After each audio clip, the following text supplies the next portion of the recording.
អត់ត្រូវចេញវីដេអូនេះទេប៉ុន្តែខ្ញុំត្រូវតែចេញការ idol កន្លងផុតទៅហើយប៉ុន្តែចំពោះ mode robe គឺផុតធន់អស់ទេ5ទៅ6ឈុតនៃការរបស់ idol របស់ខ្ញុំអញ្ចឹងហើយគឺខ្ញុំនឹងបង្ហាញពីឈុតមួយទៅកាន់បងប្អូនទាំងអស់គ្នាហើយកុំភ្លេចដាក់បន្ទុកឲ្យខ្ញុំផងនេះគឺជាឈុតទី1នៃពណ៌ទឹកប៊ិចពណ៌នេះគឺជាឈុតនៃថ្ងៃចូលរោងបងប្អូនទាំងអស់គ្នាចំពោះឈុតនេះបងប្អូនទាំងអស់គ្នាគិតថាមិនដែរស្អាតឬមួយក៏អត់កុំភ្លេចដាក់បន្ទុកឲ្យខ្ញុំផងមកដល់ឈុតទី2ក៏ឈុតថ្ងៃចូលរោងដែរក៏ប៉ុន្តែលក្ខណៈបុកលាក់គេរើសយកពណ៌ផ្កាម៉ោង10អីអញ្ចឹងណាចំពោះឈុតនេះគឺខ្ញុំស្រឡាញ់ខ្លាំងមែនតើតែម្ដងខ្ញុំនិយាយមែនណាគូថាកាត់កៅអៅសានេះគូត្រូវចិត្តខ្ញុំខ្លាំងតែម្ដងខ្ញុំនិយាយមែនមួយម៉ូត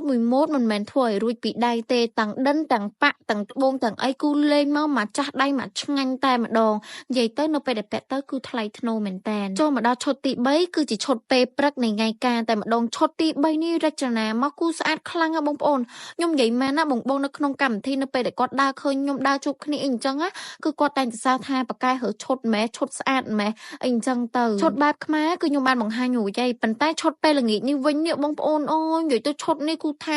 ញាក់សាច់ហ្មងបងប្អូនទាំងអស់គ្នាមកកម្មវិធីនៅពេលដែលចូលរួមទៅបងប្អូនទាំងអស់គ្នានិយាយទៅគឺភ័យបំផុតភ័យតែខ្លាចពាក់ជន់ម៉ូតគ្នាក៏ប៉ុន្តែម៉ូតនេះគឺថាអត់មានជន់ម៉ូតណាគេទាំងអស់តែម្ដងបងប្អូនទាំងអស់គ្នានិយាយទៅមានស្បៃពីក្រោយពីអីមកឆ្ងាញ់តែម្ដងហើយរបស់រ៉ូបគេវិញគឺប្រភេទលក្ខណៈរបៀបកោនអីចឹងបងប្អូនទាំងអស់គ្នាគិតថារូបនេះមិនដែរស្អាតទេនៅពេលដែលខ្ញុំពាក់ទៅសម្រាប់ខ្ញុំគឺខ្ញុំស្រឡាញ់ខ្លាំងមែនតើហើយខាងរបស់គាត់គឺថាខ្ញុំកំងមិនចេញអញ្ចឹងខ្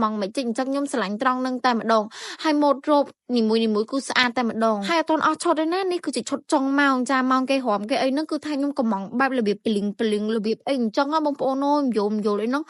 អូខ្ញុំនិយាយមែនឆ្ងាញ់ហ្មងកំងមិនចេញអញ្ចឹងគូថាញាក់សាច់មែនតើទាំងឈុតខ្មែរទាំងឈុតពេលល្ងាចទាំងឈុតបែបខ្លីស៊ីអីគូថាកំងបែបណាចេញមកបែបហ្នឹងអញ្ចឹងហើយគឺខ្ញុំពិតជាស្រឡាញ់ខ្លាំងមែនតើមួយរោងនេះគឺខ្ញុំអត់មានការខកចិត្តជាមួយនឹងកៅអៅខ្ញុំនិយាយមែនណាគឺខ្ញុំស្រឡាញ់កៅអៅខ្លាំងមែនតើតែម្ដងនិយាយទៅគឺត្រូវចិត្តខ្ញុំតែម្ដងខ្ញុំមិននិយាយលេងទេពីមួយម៉ូតទៅមួយម៉ូតគឺខ្ញុំស្រឡាញ់ម៉ូតតែម្ដងហើយមានបែបឆ្ងាញ់រៀងខ្លួនអីអញ្ចឹងណាចានិយាយទៅមួយម៉ូតគឺថា style គេបែបម្យ៉ាងម្នាក់អញ្ចឹងទៅញាក់សាច់តែម្ដងពីថ្ងៃគឺខ្ញុំចំណាយអស់5ឈុតចាកុំឲ្យបងប្អូនទាំងអស់គ្នាសួរតន់ថាខ្ញុំកាត់នៅណាគឺខ្ញុំកាត់នៅបូផាម៉ូតការជ្រើសរើសរបស់ខ្ញុំដែលខ្ញុំទៅកាត់កៅអៅនៅបូផាម៉ូតគឺអត់ខកបំណងតែម្ដងកំងបែបណាចេញមកបែបហ្នឹងហើយដាក់មកគឺមកឆ្ងាញ់មកខ្ញុំបានប្រាប់គាត់ថាអញ្ចឹងថាខ្ញុំសុំមកឆ្ងាញ់មកព្រោះដល់ថ្ងៃកម្មវិធីគេលេងម៉ូតកៅអៅរៀងខ្លួនសាហាវណាស់អញ្ចឹងហើយគឺគាត់ design មកឆ្ងាញ់ត្រូវជាមួយនឹងវ័យយើងតែម្ដងអញ្ចឹងហើយបងប្អូនទាំងអស់គ្នាណាដែលគាត់ចង់កាត់កៅអៅស្អាតកៅអៅគ្រប់ម៉ូត